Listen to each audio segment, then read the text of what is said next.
আজকে কোথায় এসেছি চলো তোমাদেরকে দেখাই। তো আজকে এসেছি দাতা বাবা কাছে।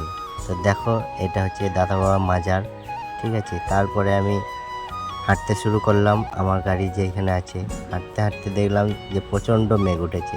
তো এই যে দাতা বাবার সামনে একটা পাথর চাপড়ি। তো আমি হাঁটতে লাগলাম, হাঁটতে হাঁটতে দেখো দুটো জিগরি দোস্ত চলে আসছে। আচ্ছা ঠিক আছে, তোমাদের বন্ধুত্ব সারা জীবন অটুট হয়ে থাকুক। তারপর রাস্তা দিকে হাঁটতে লাগলাম, হাঁটতে হাঁটতে দেখো এখানে তো সব সময় মেলা বসে থাকে, যখনই আসবে তখনই মেলা দেখতে পাবে, ঠিক আছে।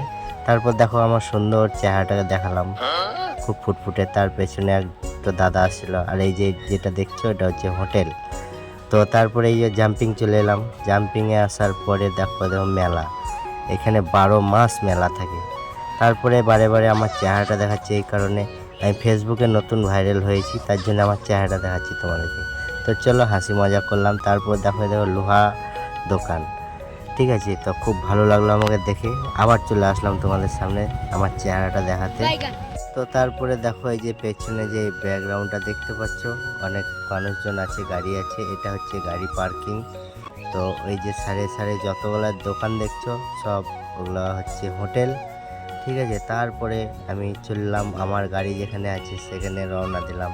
তারপর দেখাই তোমাদেরকে যে আমি গাড়িটা কোথায় পার্কিং করেছি, এই যে আমার গাড়িটা।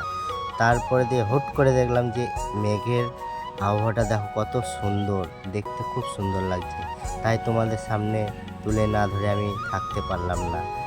তো আমি যেখানে যাব একটা করে ব্লগ বানাবো না তাই কখনো হয়। তো দেখো তাল গাছটাও কত সুন্দর লাগছে। তো চলো বন্ধুরা, টাটা।